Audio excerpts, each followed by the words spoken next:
Bonjour à tous, merci d'être présents. Merci à Olga. On a le plaisir donc de l'accueillir au sein du séminaire pour parler aujourd'hui d'Optimal State and Parameter Estimation Algorithm. Donc Olga est à Paris-Dauphine et depuis 1 an et demi maintenant en délégation à l'INRIA Paris. Merci Yvon pour l'introduction. Et donc, bonjour à tous et donc merci pour l'invitation. Et donc, Yvon a déjà annoncé le titre. Nous allons parler de problèmes inverses, en particulier d'estimation d'état, un petit peu d'estimation de paramètres. Et nous allons surtout discuter d'algorithmes de reconstruction qu'on va voir s'ils sont optimaux ou pas, dans quel sens ils le sont, et si on peut véritablement comment on peut les implémenter. Donc, ce travail est le fruit d'une collaboration qui s'étale déjà sur quelques années. Le talk va être divisé en 2 parties. La première partie va être plus méthodologique, un peu plus théorique, et elle aura été développée essentiellement donc avec Albert Cohen du labo, avec Wolfgang Dahmen et James Nichols, qui était en postdoc aussi au LJLN et qui maintenant est parti en Australie. Il a eu un poste là-bas. La deuxième partie de la présentation va concerner un peu plus des applications biomédicales et elle a été effectuée surtout au sein de la thèse de doctorat de Felipe Galarce dans l'équipe INRIA Comedia dans laquelle je suis actuellement en délégation, et elle a été co-encadrée donc par moi-même et aussi par Jean-Frédéric Gerbeau et Damiano Lombardi. Donc, la présentation va être divisée d'une façon pratique en 4 parties. Nous allons tout d'abord parler d'estimation d'état et de ce que je vais entendre par reconstruction optimale pour ce problème d'estimation d'état. Je vais définir un certain nombre de benchmarks qui vont définir cette optimalité.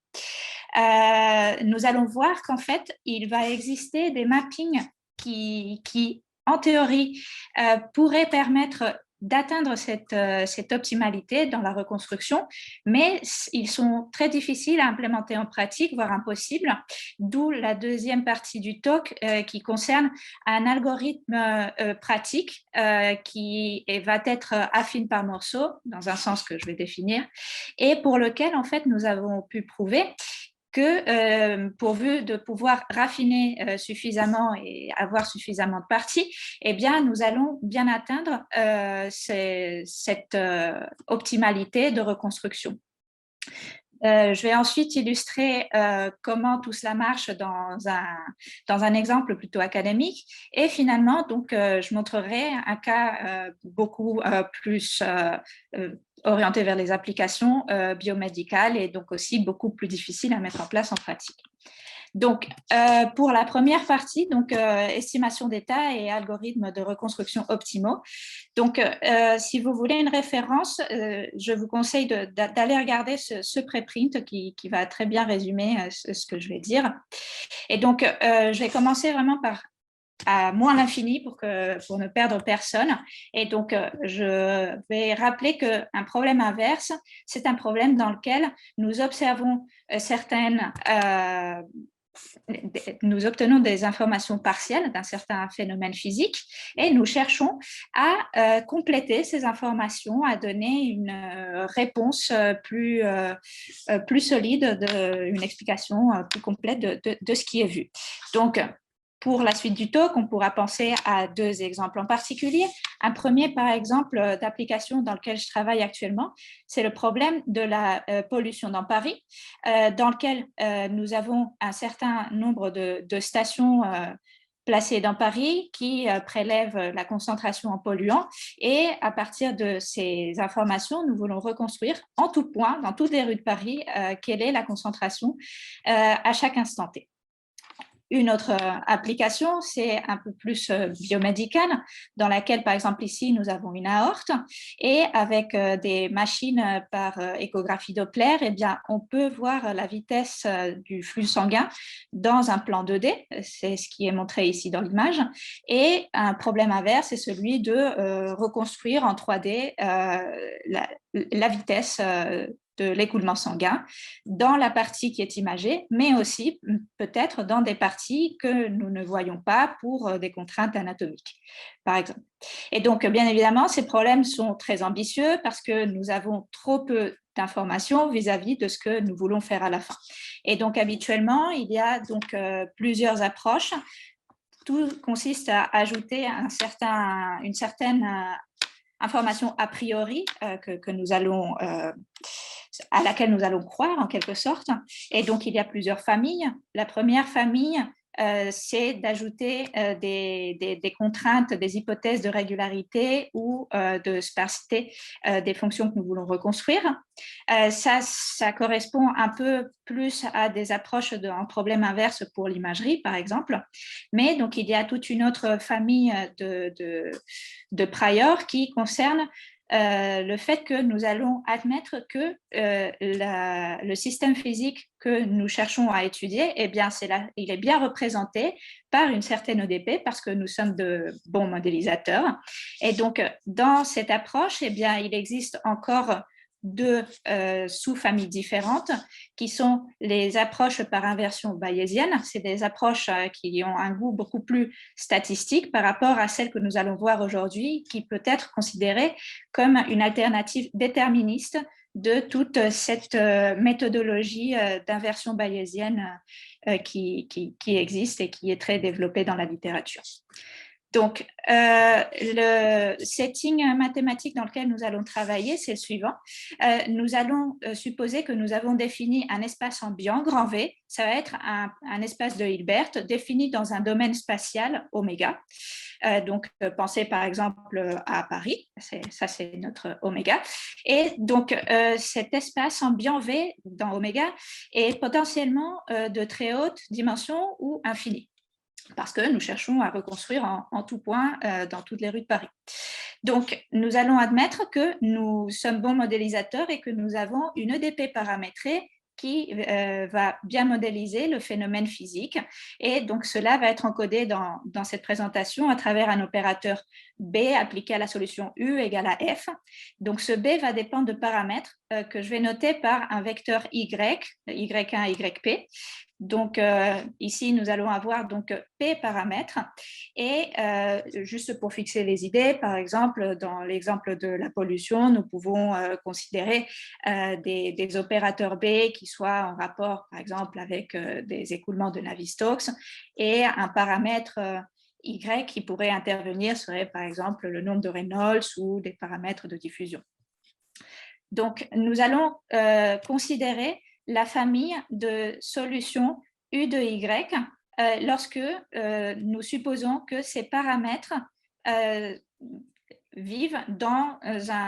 peuvent prendre des valeurs dans un certain domaine grand Y. Et donc, l'ensemble de cette famille de solutions d'EDP va être appelée par la suite la solution manifold, avec un peu un abus de langage, parce que, bon, on ne sait pas vraiment si on est vraiment différenciable par rapport aux paramètres, mais donc on l'appelle quand même manifold dans le Java. Donc, ce manifold M, il décrit l'ensemble de toutes les solutions admissibles que nous pouvons observer à travers nos mesures. Et donc, juste bien pour faire la distinction, une fois qu'on a introduit les outils dont je viens de parler, il y a un problème forward qui est celui qu'on me donne le paramètre Y et je dois calculer la solution U de Y de mon problème. Ça, c'est donc le problème direct.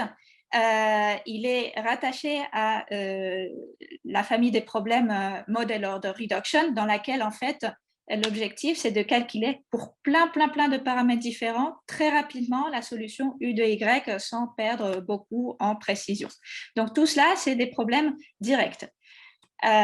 Nous nous intéressons au problème inverse, qui est celui où la fonction U objectif est inconnue, c'est un U de Y. Elle est inconnue parce que Y est inconnu.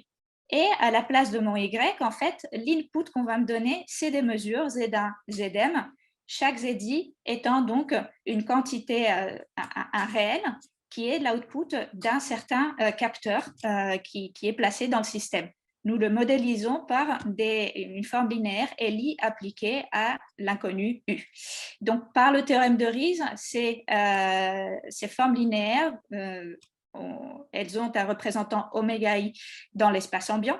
Et juste pour qu'on se fixe des idées, ces LI de U, en général, on peut les modéliser par exemple comme des mesures ponctuelles, auquel cas, donc, le LI, c'est la fonction de Dirac en un certain point I.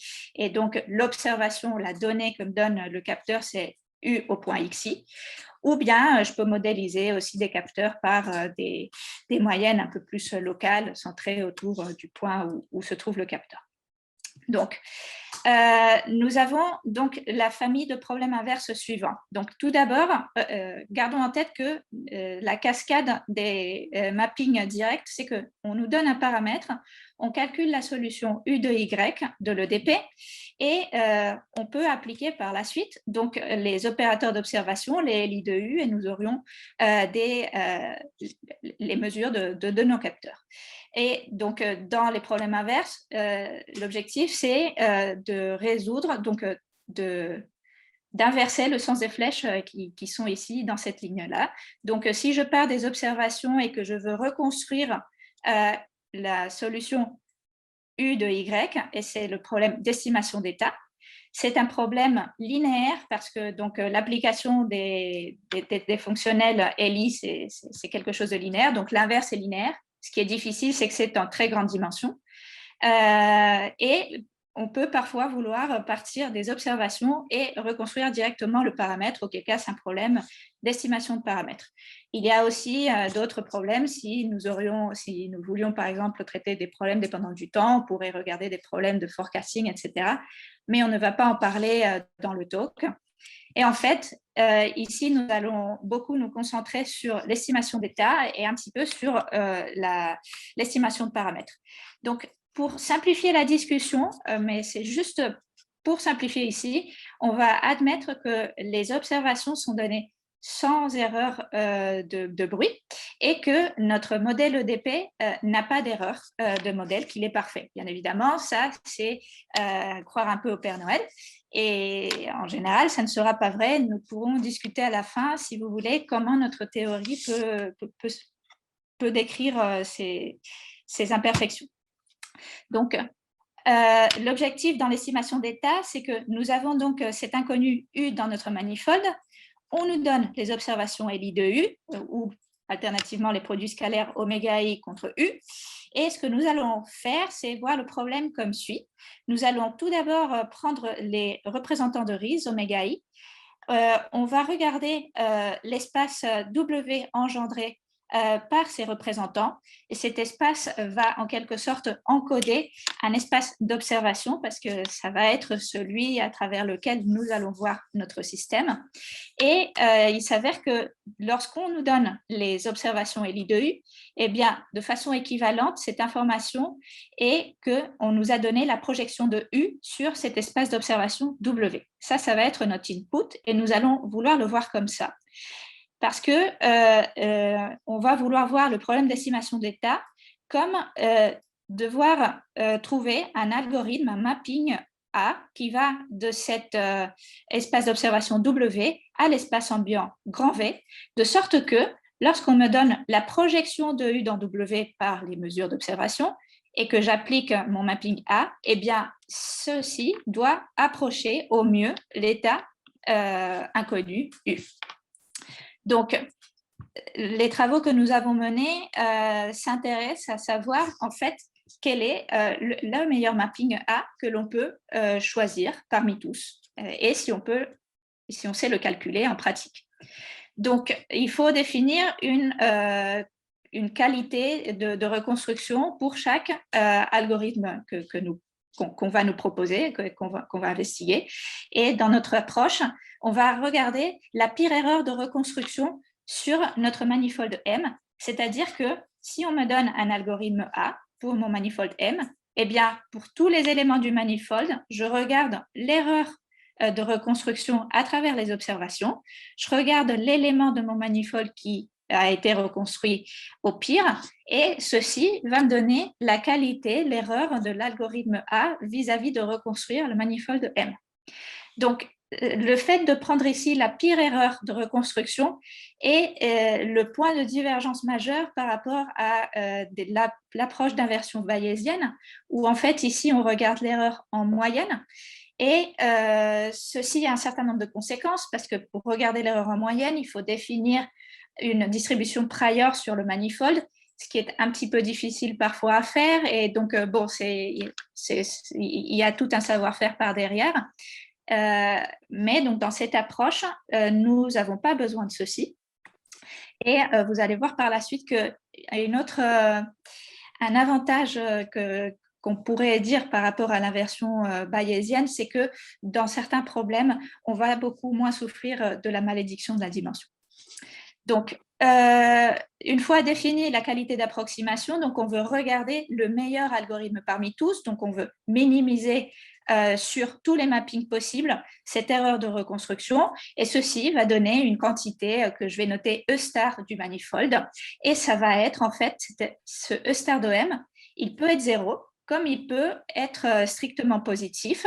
Ça veut dire que le problème de reconstruction est tel que pour n'importe quel algorithme que je vais utiliser, eh bien, j'aurai toujours une erreur incompressible contre laquelle je ne pourrais pas lutter à cause de comment le problème est posé.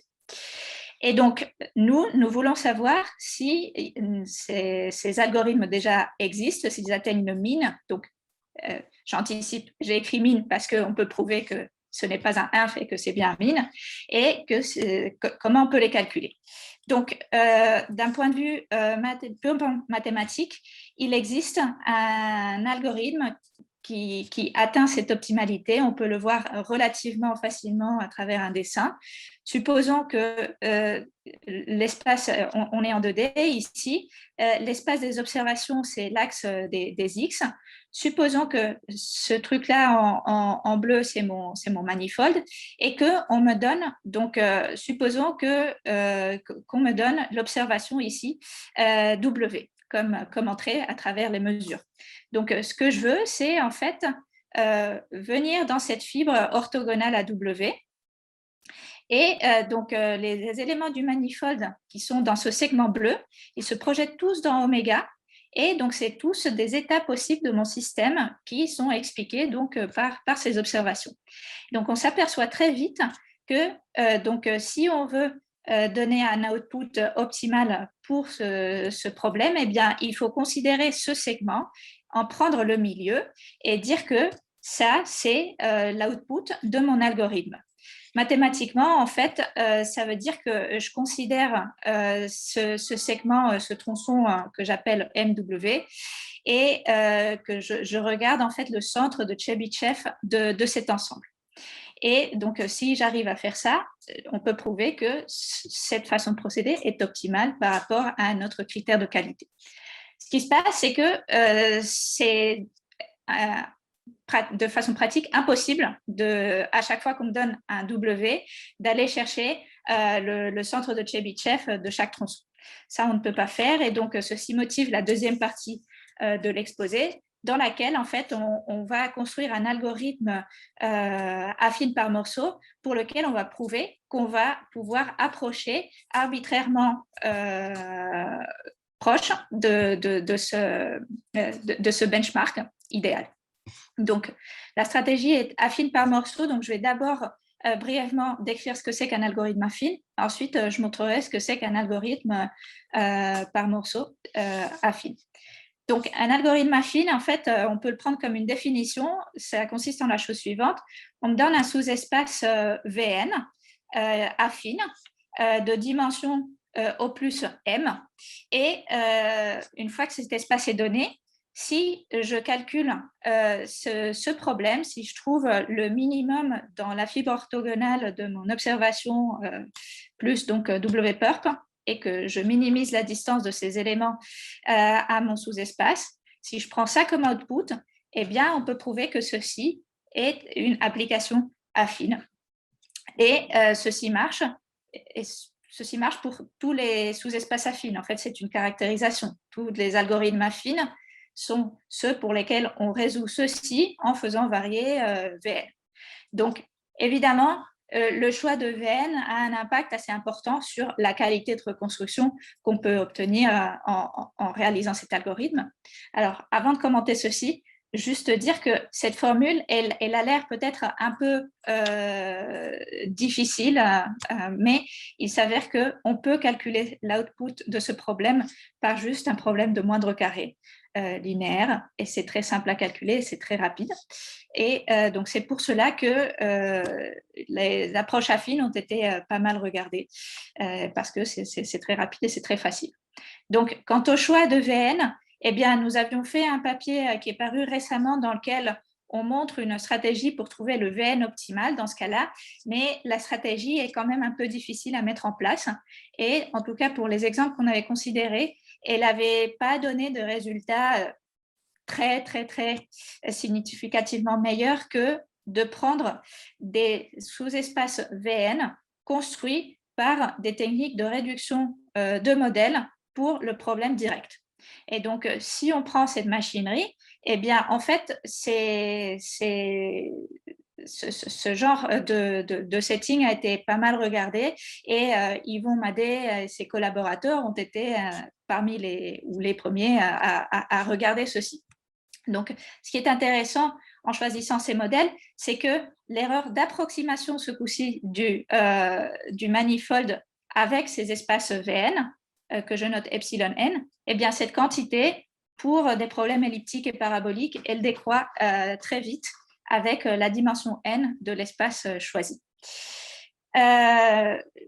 Juste une remarque peut-être pour les gens qui connaissent un peu mieux ces approches, juste dire que curieusement, le même genre d'approche a été découvert en même temps que le papier d'Yvon et des travaux aussi que nous avons fait ensemble dans la communauté du compress sensing, où en fait, à la même époque, ils ont découvert à peu près le même algorithme, mais dans lequel, au lieu de travailler avec des espaces de modèles réduits de DP, eh bien, ils utilisaient des espaces de Fourier beaucoup plus génériques, et pour d'autres applications.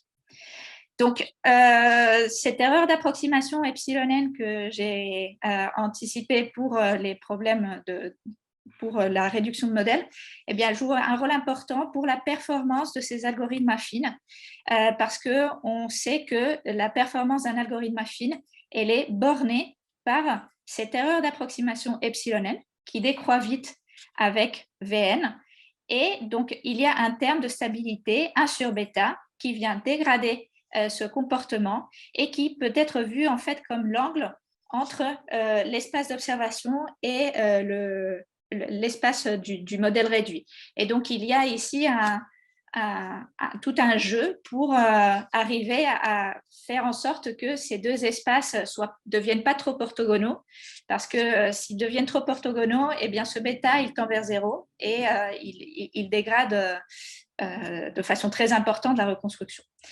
Et on peut utiliser cette observation, par exemple, pour faire un problème de placement optimal de capteurs que nous avions regardé dans un papier en 2018. Donc, ce qui se passe, c'est que si on se cantonne à travailler avec des algorithmes affines, eh bien, on va être vite limité. Et quelle est la raison? C'est que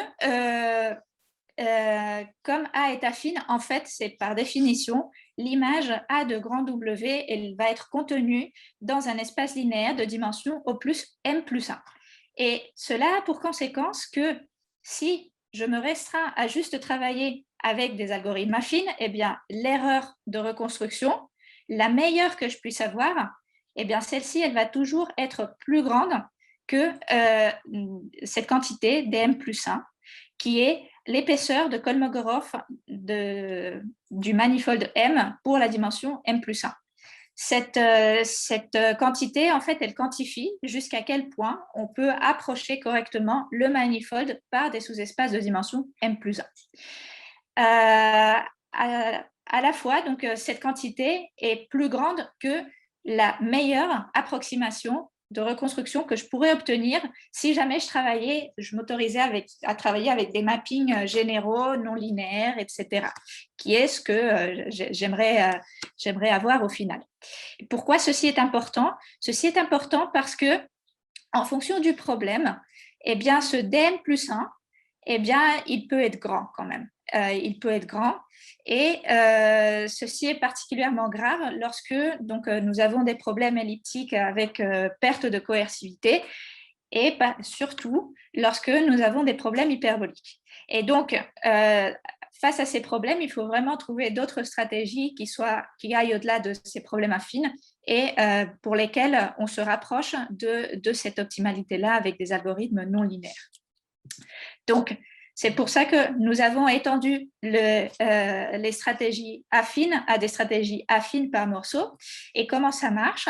Donc maintenant, nous allons considérer une partition de l'espace des paramètres, donc en grand K partie, donc grand YK, grand YK. Chaque YI va engendrer une portion du manifold M1 grand MK. Et ce que l'on va faire, c'est que pour chaque élément de la partition MK, nous allons trouver un sous-espace VK approprié. Ici, K, attention, ce n'est pas un indice de dimension, c'est un indice qui se rapporte à l'indice de la partition. Nous allons pouvoir trouver un bon espace, par exemple avec des techniques de réduction de modèles. Et pour chaque VK, eh bien, on va pouvoir jouer au même jeu que précédemment. On va pouvoir définir un algorithme affine que je dénote par AK. Donc, maintenant, une fois qu'on me donne les données, les observations PWU, ce qui se passe, c'est que je vais donc pouvoir appliquer AK à mon PWU pour tous les cas. Et il va falloir quand même prendre une décision, il va falloir décider quel est le cas que je choisis pour la reconstruction. Et donc, une stratégie qui semble sensée et qui est celle qui a marché dans notre cas, c'est de dire que nous allons vouloir prendre les reconstructions et prendre celle qui est la plus proche du manifold. Donc, ce qui se passe, c'est que trouver donc la distance de ma reconstruction par rapport au manifold, c'est ce genre de problème-là. C'est un problème qui est extrêmement difficile en général à résoudre. Il est en très grande dimension, il est très non linéaire. La géométrie du manifold devient très compliquée. Et en général, bon, ce problème est difficile. Mais donc, si je m'autorise à considérer des classes de sous-problèmes, eh bien, ça devient petit à petit faisable. C'est ce que nous avons fait dans nos travaux.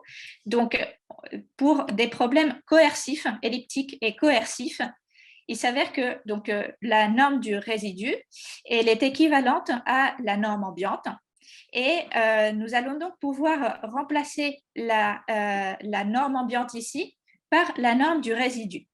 Et pourquoi ceci est intéressant? Eh bien, ceci est intéressant parce que si en plus, je suppose que le problème est affine paramétrable en les paramètres, eh bien, ce problème devient un problème convexe que je peux résoudre et pour laquelle on peut exhiber des solutions et des algorithmes très facilement. Donc, c'est pour cette classe de sous-problèmes que tout ceci devient réellement faisable de façon rigoureuse, en quelque sorte. On peut donc minimiser le résidu pour toutes les reconstructions candidates. On choisit un K-star et ça sera l'output de notre modèle, de notre reconstruction. Avec cette stratégie, ce que nous avons pu prouver, c'est que si on se fixe n'importe quelle tolérance sigma que je vais définir dans un instant, eh bien, nous pouvons trouver une partition de notre manifold de sorte que la reconstruction avec notre algorithme piecewise affine, eh bien, elle sera bien sûr toujours pire que la benchmark de reconstruction, mais on sera borné supérieurement par la meilleure reconstruction sur un manifold un peu grossi que j'appelle M sigma. Et qu'est-ce que c'est que ce M sigma? Eh bien, si on regarde dans ce dessin, ça consiste à prendre le manifold et à imaginer qu'on passe une boule de rayon sigma sur le contour de notre manifold. Ceci nous donne un manifold épaissi de sigma. Et donc, ça veut dire qu'on est capable de reconstruire tout aussi bien que dans le manifold de Grossi M sigma. Et bien évidemment, je peux décroître la valeur de sigma d'un point de vue pratique en ajoutant des partitions dans ma stratégie. Donc, d'un point de vue pratique, on fait décroître le sigma en augmentant le nombre grand K de partitions, et ceci se fait par un algorithme de splitting dyadique. Donc, quels sont les mérites et les limitations de tout ceci? Eh bien, donc, ça a quand même le mérite d'être un algorithme complètement général, complètement fondé sur une théorie pour laquelle on peut prouver tout de A à Z. Par ailleurs, donc, lorsque les problèmes sont elliptiques ou paraboliques, en général, on va pouvoir avoir une bonne efficacité dans le sens où le nombre K de partitions ne va pas devenir trop gros, et ça va faire un très bon boulot. Le problème, c'est que donc, cette stratégie ne résout pas le problème de comment bien traiter des applications où il y a beaucoup de transport dans les phénomènes. Donc ça reste pour nous un problème ouvert, et c'est d'ailleurs un truc sur lequel je suis en train de travailler. Donc, on va regarder ce que tout cela donne dans un petit exemple académique. Donc, on va considérer une EDP elliptique très simple, c'est moins divergence de A gradu égale à 1. Donc, A, c'est notre coefficient de diffusion, il dépend de l'espace X et il dépend d'un certain nombre de paramètres. Donc, les champs A de X, donc on va se placer dans le carré unité, et A de X, donc il va être, donc c'est un checkerboard, il a des valeurs constantes par morceau. Ici, donc, on a un carreau de 16 x 16. Les valeurs à l'intérieur de chaque carreau sont les valeurs de nos paramètres. Donc ici, on va avoir 16 paramètres, par exemple. Donc, juste pour vous donner une idée, donc lorsqu'on fixe les valeurs de ces paramètres, on peut résoudre le DP, ça nous donne U de Y. Pour le problème de reconstruction, nous allons imaginer que nous plaçons des capteurs dans le domaine. Donc ici, on les a pris aléatoirement. Et donc, on imagine qu'on prend des mesures avec des moyennes centrées localement autour de ces points, et ça donne des représentants de Riesz en H10 qui ressemblent à ça. Bon. Donc, nous allons voir comment marche notre algorithme. Pour un certain nombre de cas, nous allons jouer en fait avec le coefficient de coercivité de ce problème.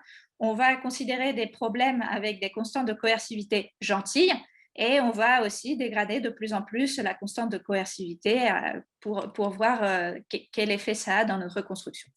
Donc, ça donne des courbes comme ça. En ordonnée, on voit l'erreur de reconstruction de notre algorithme au sens où nous l'avons défini, la pire erreur de reconstruction sur tous les éléments du manifold. Et en abscisse, ce que nous voyons, c'est le nombre de partitions que nous avons effectuées avec notre algorithme dyadique. Donc, si on regarde par exemple cet exemple, nous avons une dimension de Y égale à 4, nous avons 16 observations, et cette courbe en bleu, eh bien, c'est la décroissance de l'algorithme lorsque on considère un problème qui a une constante de coercivité relativement petite. Donc, c'est un problème de weak coercivity, en quelque sorte. On voit que l'erreur d'approximation, elle décroît avec le nombre, lorsqu'on augmente le nombre de partitions.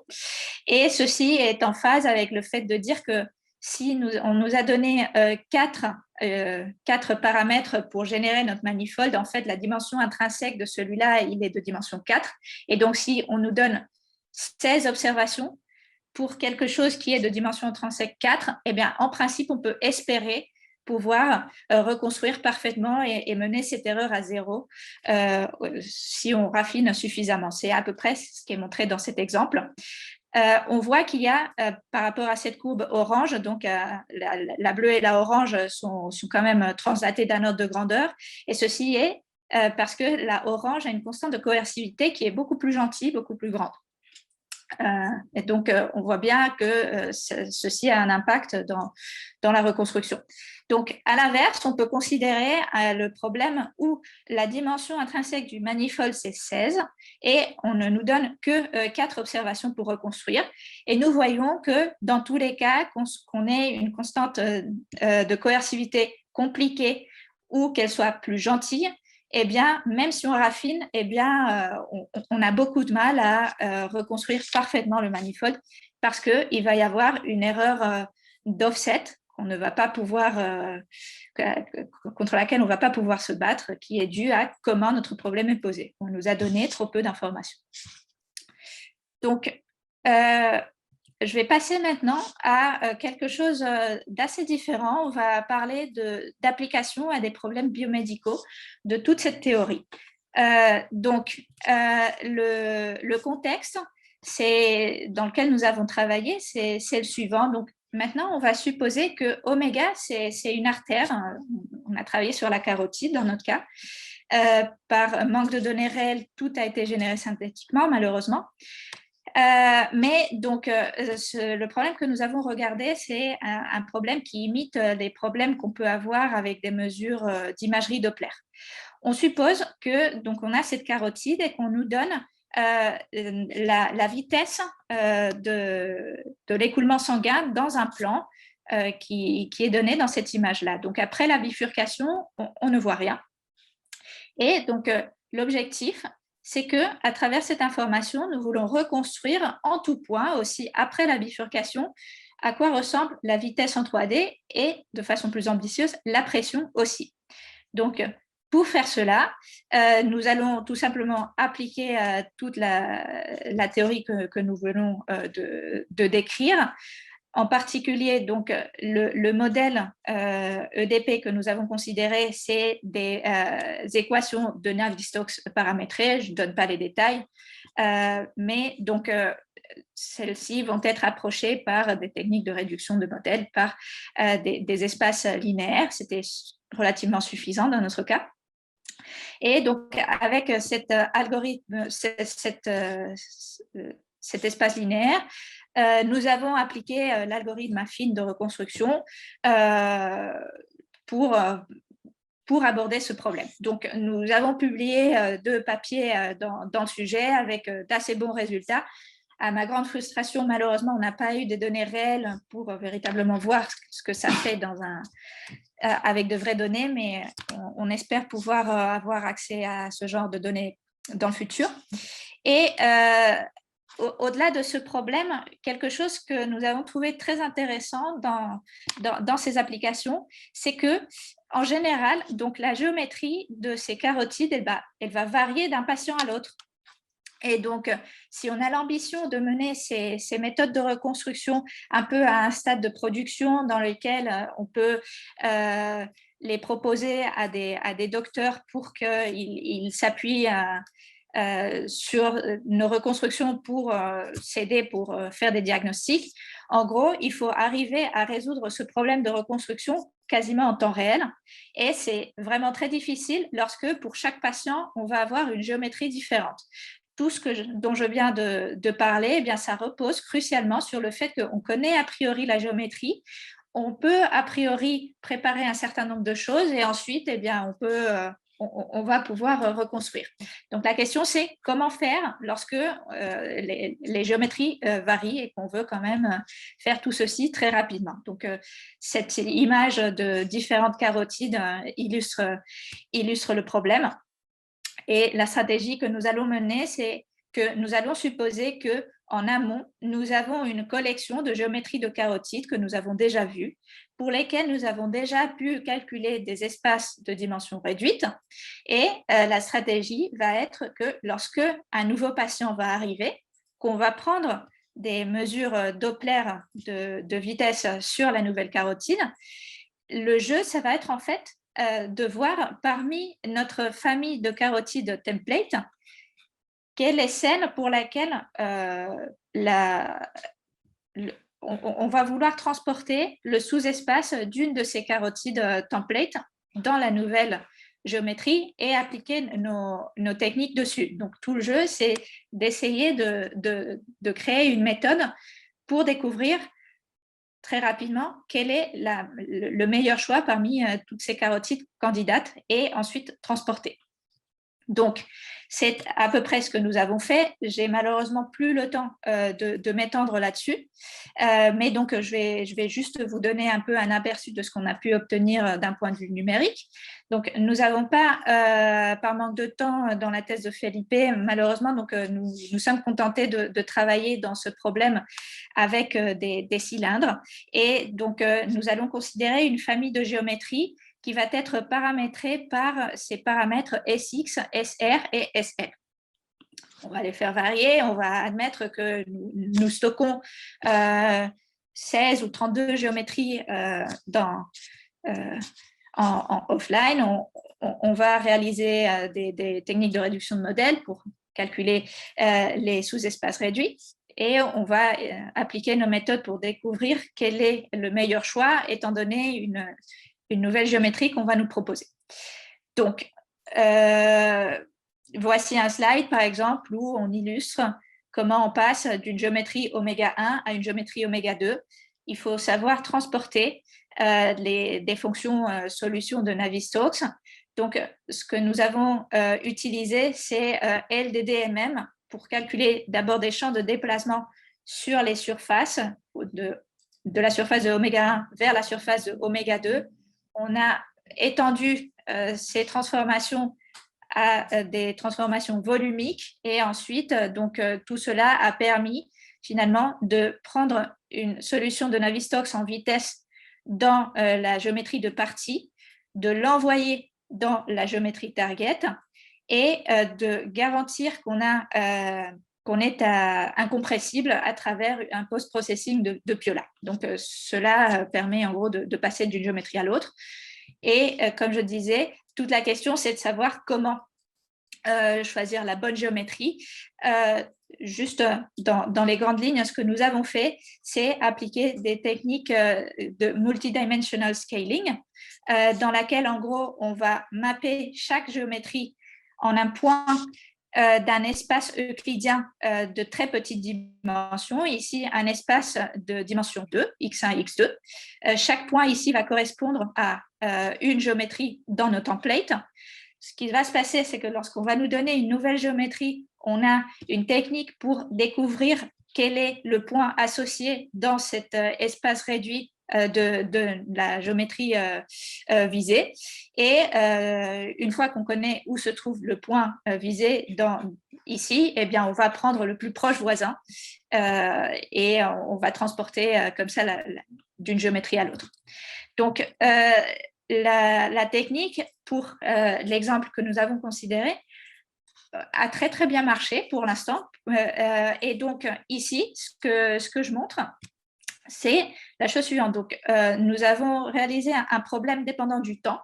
Et ce que je montre ici, c'est l'erreur de reconstruction de la vitesse dans une certaine géométrie target. Et chaque courbe ici, c'est l'erreur de reconstruction en transportant avec chacune des géométries templates différentes. Donc, il va y en avoir des plus mauvaises, c'est du coup celle-ci, et il va y en avoir des meilleures, c'est celles qui sont les plus basses ici.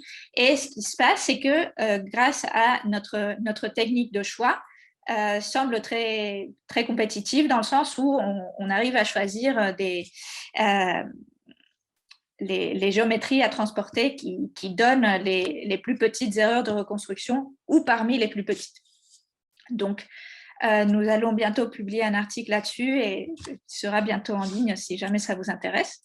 Donc, ici, je vais conclure mon exposé en juste rappelant les grandes lignes. Donc, je vous ai montré un framework théorique pour faire de l'estimation d'état avec de la réduction de modèles. Il y a eu une partie dans l'exposé, je ne me suis pas aperçue de vous le faire remarquer. Dans une petite partie, dans les algorithmes affines, il a fallu faire en fait une estimation de paramètres. Donc, nous avons, grâce à ça, des résultats en estimation de paramètres. Et tout ce setting peut se voir comme une contrepartie déterministe de l'inversion bayésienne. Et nous avons étendu toute cette théorie aussi à des problèmes avec des variations de géométrie. Et avant de vous remercier pour votre attention, j'abuserai encore 30 secondes pour vous rappeler que nous avons ce fantastique événement, le CEMRAX 2021, que je co-organise avec Virginie Erlaché, Damiano Lombardi, Fabio Nobile et Tommaso Taddei. Yvon et Albert sont dans le comité scientifique et le sujet portera sur l'assimilation des données, la réduction de modèles et les problèmes en grande dimension. Donc, si ça vous intéresse, n'hésitez pas à aller sur la page web et les préenregistrements sont ouverts. Et maintenant, je vous remercie vraiment pour votre attention. Merci Olga, merci pour ce superbe exposé, bien en lien avec effectivement le sujet du CEMRAX 2021, qui d'ailleurs va se passer de façon, comment tu peux donner peut-être 2 ou 3 mots, parce que ça va être en semi-présentiel, en semi… Alors, donc, pour ceux qui ne savent pas, le CEMRAX dure 6 semaines. La première semaine sera une école d'été. Elle sera en hybride. Donc, en principe, nous espérons pouvoir accueillir tout le monde qui voudra venir. Si vous ne vous sentez pas à l'aise, vous pourrez la suivre à distance. Les frais d'inscription seront relativement bas. Nous sommes encore en train de les fixer. Les 5 autres semaines sont consacrées à des petits projets de recherche menés par des étudiants, en général doc, post-doc, et ceci se fera en présentiel parce que nous ne pensons pas qu'on puisse réaliser ce genre de projet à distance, surtout pendant l'été. Donc, heureusement, la situation sanitaire semble pouvoir autoriser la tenue de l'événement. Le CIRM a tout fait pour garantir au mieux tout ce qu'on peut faire sanitairement parlant. Et donc voilà, ça sera l'occasion de nous retrouver après quasiment 1 an et demi de difficultés à nous voir. Et les calanques sont ouvertes, et là, il y aura effectivement beaucoup de place pour pouvoir travailler, même à l'extérieur. Très bien. Donc, est-ce qu'il y a des questions sur l'exposé d'Olga, sur ces méthodes de reconstruction optimale? Alors, peut-être pour commencer à alimenter, moi j'en ai une sur effectivement, j'ai pas bien vu à quel moment tu avais parlé de l'estimation de paramètres, puisqu'en début tu as parlé de problème inverse, et donc là on a vu énormément de reconstruction d'état. Au niveau du paramètre, j'ai pas vu où c'est passé en fait. Oui, tout à fait, je m'excuse, je n'ai pas fait la remarque au bon moment. Donc, lorsqu'on fait cette approche affine par morceau, lorsqu'il faut choisir quel est le bon cas. Donc, en fait, le problème était de trouver quelle était la reconstruction qui était la plus proche du manifold. Et pour ceci, ici, il fallait trouver le minimum sur tous les paramètres.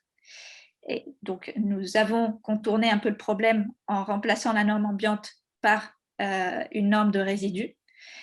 Et donc, c'est-à-dire que en résolvant ce problème, un sous-produit, c'est que nous allons avoir aussi une estimation du paramètre le plus plausible qui va entrer en jeu. Et non seulement ça, mais en fait, on va avoir une liste de paramètres les plus plausibles. Parce qu'il faut réaliser l'opération pour toutes les reconstructions candidates. Et donc, je ne l'ai pas montré dans l'exposé parce que j'allais déborder en temps, mais nous pouvons même construire en quelque sorte itérativement ensuite des raffinements, c'est-à-dire qu'on peut voir cette reconstruction de paramètres comme un premier step, on le prend, ensuite on peut faire un rebouclage par une estimation d'état et répéter ensuite l'estimation de paramètres et itérativement converger comme ça. Et on peut en fait construire une approche de reconstruction d'état paramètres finalement aussi avec l'approche. c'était pas dans l'exposé. Oui, d'accord, ok. En fait, ma deuxième question était sur cette page 18. Je n'avais pas compris comment vous choisissiez la partition. Maintenant, je comprends mieux, c'est au travers de ce paramètre et cette itération entre la recherche du paramètre et la recherche du meilleur état. Oui, voilà. Ouais. Parce que, autrement, pour la partition de domaine, là, il y avait les méthodes que Ronquist et Patera avaient proposées, et puis il y avait Ftang aussi, qui consistait sur le manifold à représenter diverses parties avec des bases réduites adaptées à chacune des parties. Tu vois ce que je veux dire? Le problème, c'est que de ce que nous avons compris, cette contribution, c'est plutôt pour le problème direct. Oui. Et donc, nous, les partitions, nous les construisons vraiment en les adaptant pour le problème inverse. Oui, c'est ça. Ça, c'est vraiment une différence assez majeure en ce qui concerne la stratégie. Oui, c'est ça. Oui. Et justement, je ne voyais pas comment utiliser la partition qu'il propose du type élément base réduite, je ne sais plus comment elle s'appelle. Je ne voyais pas comment l'adapter au problème inverse. Mais effectivement, si on passe par l'estimation du paramètre, ça peut aller. Oui, très bien. Bruno, tu as une question? Oui, moi j'ai une question. Plusieurs fois, au moins 2 fois, tu as parlé de la distinction entre l'application aux problèmes elliptiques paraboliques et aux problèmes hyperboliques qui ont l'air d'être plus durs, d'après ce que tu as dit. Et je n'ai pas compris la raison. Tu as dit ça marche moins bien, mais est-ce qu'il y a une explication simple que tu peux proposer pour dire pourquoi c'est plus dur? Et par ailleurs, à la fin, quand tu as fait l'application avec les équations d'Navier-Stokes, là, c'est mixte, quoi. Il y a du transport et puis il y a de l'elliptique, donc ça avait l'air de marcher pas trop mal. Mais voilà, donc fondamentalement, ce qui m'intéresserait, c'est de comprendre la distinction elliptique, hyperbolique dans toutes ces techniques-là. Ouais, ok, ouais, effectivement. Donc, ce qui se passe, c'est que essentiellement, la raison principale, je pense, pour te répondre, c'est lié à l'épaisseur de Kolmogorov. Ok, parce que l'épaisseur de Kolmogorov, donc ici c'était la partie où on disait que donc si on approchait le manifold en gros par un sous-espace affine, on va jamais être mieux qu'une certaine épaisseur de Kolmogorov. Et on arrive en gros à aller au-delà du problème en partitionnant le manifold. Ce qui se passe, c'est que cette partition, tu peux l'appliquer à un problème hyperbolique, mais lorsque tu vas partitionner ton manifold dans un problème hyperbolique, eh bien, tes sous-partitions, elles vont souffrir tout autant du fait que l'épaisseur de Kolmogorov de la sous-partition, elle va être tout aussi pourrie. D'accord. Et donc, si tu vas vouloir appliquer la technique, eh ben, on ne l'a pas fait, hein, on ne l'a pas testé, mais ce que nous espérons voir, c'est qu'il va falloir faire un nombre faramineux de splitting, ce qui va entraîner, donc, qu'il va falloir faire un nombre faramineux d'estimation d'état, machin, donc bon, ça devient infaisable. D'accord. Donc c'est au travers de l'épaisseur de Kolmogorov qu'on comprend la distinction, d'accord. Ouais, Bon, ok, donc je suis condamné à comprendre ça mieux, quoi, voilà, l'épaisseur de Kolmogorov, très bien. non, mais très bien, du coup, c'est une façon de voir les choses, c'est que les solutions d'un problème hyperbolique sont pour beaucoup des solutions qui se translatent. Le problème le plus simple, c'est UT plus UX égale 0, où tu vois que la solution se translate. Eh bien, une solution à un temps donné ne peut pas s'écrire entre deux solutions à des temps qui sont de chaque côté. d'accord, okay. Ça ne s'approche pas bien, voilà. Donc, l'approximation linéaire n'est pas du tout adaptée à des phénomènes de transport. L'approximation linéaire est bien adaptée pour des problèmes de type parabolique, elliptique, par contre, pas du tout pour des problèmes de transport où la solution, naturellement, c'est plutôt un changement de coordonnées. Oui, il faudrait, c'est ça. Ou bêtement, il faudrait extrapoler la solution et ça, on n'aime pas du tout, alors que, évidemment… Ça ne le permet pas. Oui, merci. Voilà. Bon, je n'avais pas vu qu'il fallait répondre comme ça. D'accord, je comprends mieux. D'accord. Ça vient de ça. Et donc, du coup, d'où l'idée dans ces méthodes de réduction de complexité de combiner ça avec des transformations de géométrie, des transformations, des changements de variables qui permettent justement de capter la nature D'accord. transport qu'il y a dans les équations. D'ailleurs, Mais il y après, a il y a la apparemment un résultat qui te dit que lorsque tu regardes la solution, juste le créneau, un créneau, tu regardes une famille de créneaux en 1D. Le créneau, tu changes la position du créneau, ça c'est ton paramètre. Si tu veux le reconstruire avec n points, eh bien, tu es condamné à reconstruire avec une erreur de l'ordre de 1 sur racine de n. D'accord. Donc, en fait, c'est vraiment profond comme problème. Et oui, donc il faut faire des transformations de ton manifold. Et bon, ouais, pour l'instant, bon, pour moi, c'est pas clair, mais si ça t'intéresse, avec plaisir d'en parler. Des transformations non linéaires, quoi, des transformations non linéaires. Oui, tout à fait. Ok, d'accord. Merci. D'autres questions? Oui, Moi, j'en avais une autre au niveau de l'effet Doppler là, qui a été fait dans la thèse de Felipe Garlerce. Donc, vous retrouvez la vitesse, mais aussi la pression, je crois. Il y a la possibilité de retrouver la pression à partir de mesures en vitesse, simplement. Oui, nous avons, dans des exemples synthétiques, ça avait très bien marché. D'accord, ce qui est quand même assez étonnant. Et ça, vous avez réussi à trouver des médecins ou des industriels qui seraient intéressés par cette application-là? Alors oui, tout à fait. Donc, ça fait 2 ans qu'on a une ANR qui est refusée. Qu'on essaye de déposer avec des médecins de l'hôpital Mondor. Ouais. Et aussi avec des mécaniciens qui, en fait, feraient des expériences super sympas pour nous avec des carotides imprimées en 3D. Et donc, en gros, on a une équipe de gens qui sont vraiment intéressés, mais on n'arrive pas à démarrer. Et de façon, cela m'a vraiment impressionné. En fait, Felipe avait des contacts au Chili, il est chilien, il avait des contacts au Chili. Il a pris contact avec des équipes qui ne font pas de l'échographie Doppler, mais qui font de la résonance magnétique. Et donc, il a réussi à récupérer des images de résonance magnétique. Il est en train de travailler avec ces données-là. Et pour l'instant, il est en train d'obtenir vraiment des résultats super encourageants. Mais ce n'est pas encore publié, mais nous sommes très, très agréablement surpris. Et la résonance magnétique, elle donne quoi elle donne une quantité sur quoi? Sur la pression ou sur la vie? Ça te donne une vitesse en 3D.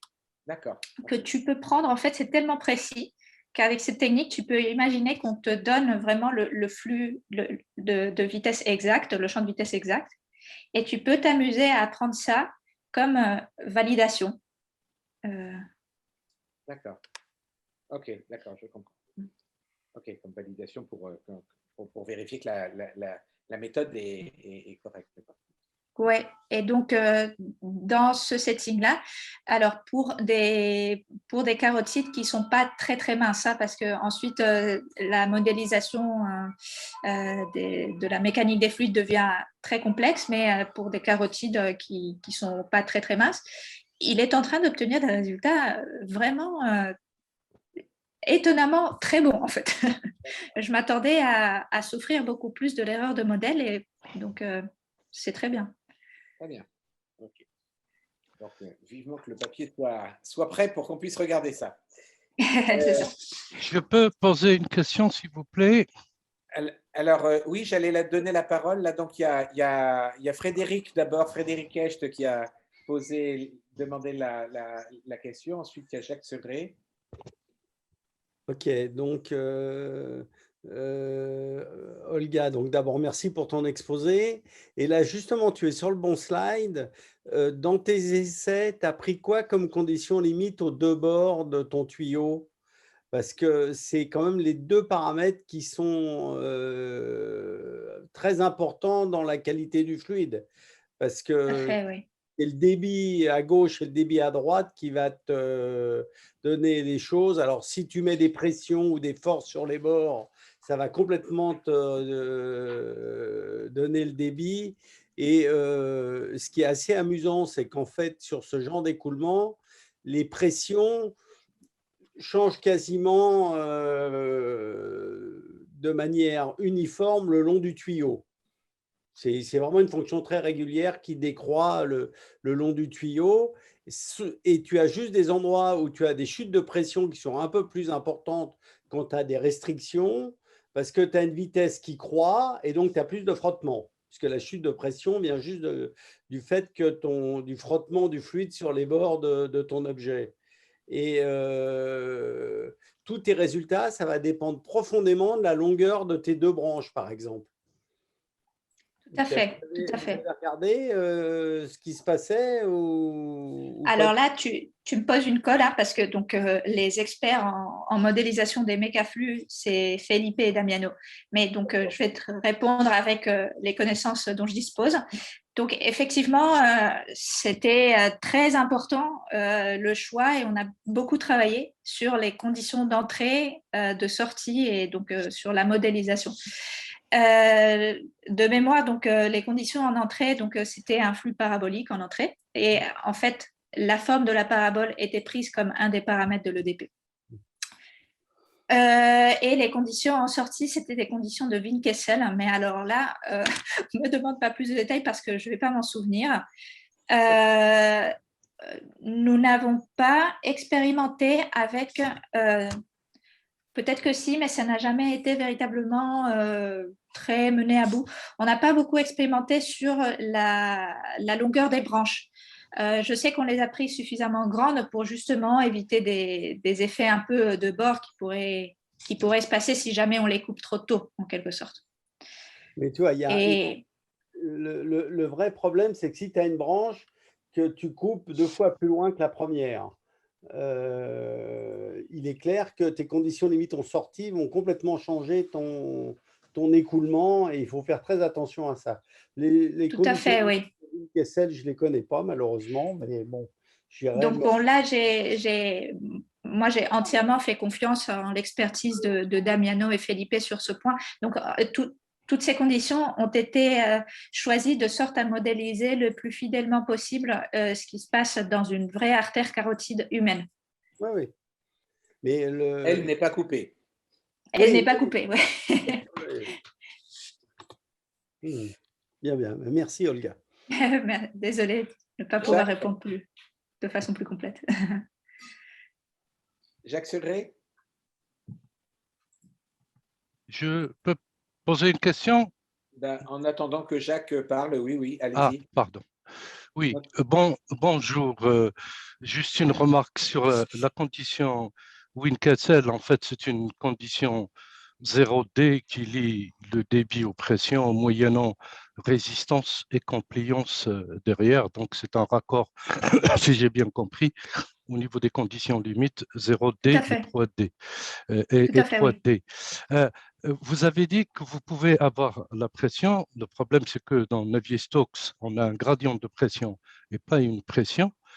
Donc, comment vous, avec votre simulation 3D, là, c'est le mécanicien des fluides qui parle, vous pouvez donc avoir le gradient de pression à une constante près.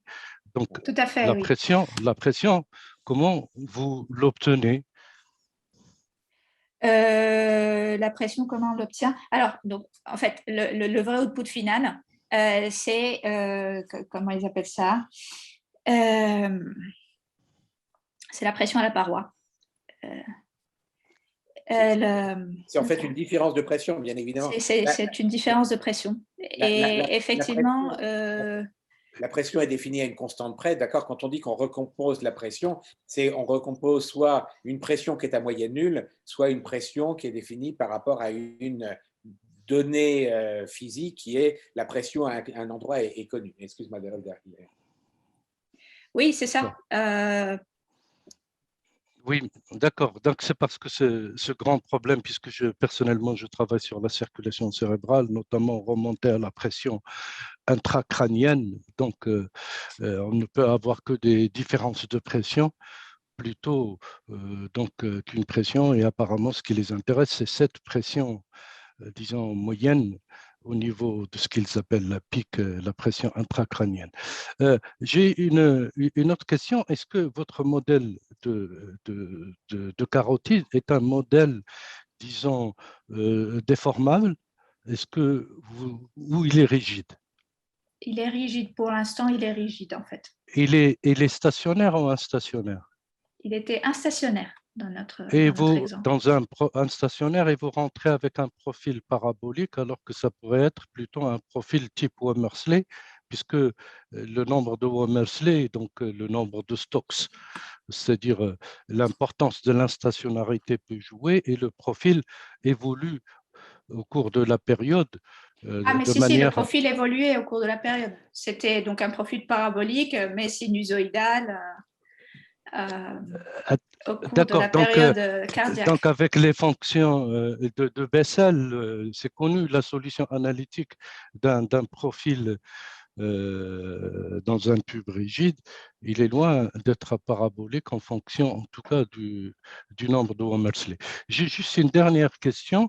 Dans vos techniques-là de splitting, est-ce qu'au niveau du processus itératif, pour retrouver la valeur des paramètres à estimer, vous utilisez les filtres de Kalman, des procédures de ce type ou pas?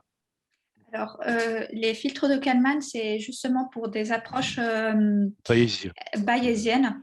Et nous, on ne les utilise pas. Et par ailleurs, en fait, le filtre de Kalman, c'est surtout pour des problèmes instationnaires. Donc, dans nos applications, pour l'instant, en fait, ou bien le temps est pris comme un paramètre, ou bien c'est un problème qui ne dépend pas du temps. Donc la réponse est en gros non, parce que l'approche est différente et peut-être aussi le type de problème regardé est légèrement différent. Merci pour vos réponses. Très bien. Jacques? Oui, bonjour Olga, et merci pour la présentation. Bonjour Jacques. En fait, je voulais savoir si tu avais envisagé la situation où le moyen de mesure est tel que la fonction de transfert entre l'observation et la mesure n'est pas linéaire. Alors, pas encore, c'est toujours une des questions qui est dans la liste de choses à regarder. Jamais eu le temps encore de regarder ça. Et je crois que c'est particulièrement pertinent justement pour certains problèmes de mécaflux, non, où on observe U carré, on observe U au carré, non, par exemple. En fait, d'un point de vue général, les moyens de mesure sont tels que la relation entre l'objet et puis la mesure est de plus en plus complexe dans plein de domaines. Donc, je n'ai pas pensé à un particulier. Ah, d'accord. Ouais, en fait, ça serait, en fait, pour aborder ce problème, ça serait vraiment bien de trouver un exemple vraiment pertinent. Et oui, ça reste dans la liste des choses à regarder. D'accord, merci. Très bien. Y a-t-il d'autres questions? Jacques, je t'abaisse la main puisque ta question est posée. Eh bien, s'il n'y a plus de questions, je crois, eh bien, on va remercier à nouveau Olga et puis on va arrêter l'enregistrement.